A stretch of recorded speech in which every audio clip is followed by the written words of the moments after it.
கோவில்பட்டிக்கு செல்லும் அரசு பேருந்து தற்காலிக ஓட்டுநர் சுப்பிரமணியன் என்பவர் ஓட்டியுள்ளார். சிங்கிலிப்பட்டி கிராமத்தின் அருகில் சென்று கொண்டிருந்த போது பேருந்து எதிர்பாராத விதமாக திடீரென சாலையிலிருந்து இறங்கி சேற்றில் சிக்கி விபத்துக்குள்ளானது. இதனால் பயணிகள் அலறினர். பின்னர் பயணிகள் பேருந்திலிருந்து பாதுகாப்பாக இறக்கப்பட்டனர். கன்னியாகுமரி மாவட்டம் ஆகலாமலை பேருந்து நிலையத்தில் உள்ள ஒரு பேன்சி கடையில் தற்கால பணியாளர் அரசு பேருந்து இயக்கி அந்த கடையை இடித்து விபத்தை ஏற்படுத்தியுள்ளார்.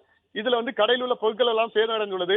உளுந்தூர்பேட்டையிலிருந்து விருத்தாச்சலம் செல்லும் 16ஆம் தடம் என் பேருந்தை பணிமனையிலிருந்து ஓட்டிச் சென்ற தற்காலிக ஓட்டுநர் ஒருவர் சிறிது தூரத்திலேயே பேருந்தை நிறுத்தியதாக கூறப்படுகிறது. மினி டெம்போ ஓட்டி வந்த தம்மால் பேருந்தை ஓட்ட இயலவில்லை என்றும் வளைவில் திரும்பிய போது கியர் மாற்ற தெரியவில்லை என்றும் தற்காலிக ஓட்டுநர் தெரிவித்ததாக சொல்லப்படுகிறது. விருத்தாச்சலத்தில் தற்காலிக ஓட்டுநர் இயக்கிய அரசு பேருந்து விபத்திற்குள்ளாகி இருக்கிறது. இது சம்பந்தமாக அந்த பகுதியில் இருக்கும் பொதுமக்கள் தற்போது வாக்குவாதத்தில் ஈடுபட்டார்கள். விழுப்புரத்திலிருந்து காஞ்சிபுரத்திற்கு தடம் எண் 202 அரசு பேருந்து வந்து கொண்டிருந்தது.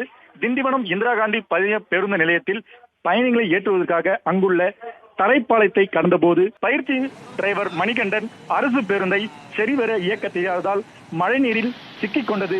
சுசீந்திரத்தினுடைய பழையாற்றினுடைய பகுதியில் இருந்து பேருந்து திருப்பும் பொழுது அதன் பக்கச்சுவர் இடிந்து பேருந்தினுடைய ஆக்சில் உடைந்து கீழே விழுந்தது. அதிர்ஷ்டவசமாக பேருந்தில் இருந்த 50 பயணிகளும் உயிர் தப்பினார்கள். எனவே இந்த தற்காலிக பணியாளர்களால் பேருந்து பயணிகள் அனைவருக்கும் உயிருக்கு ஆபத்தான ஒரு நிலையே இருந்து வருகிறது.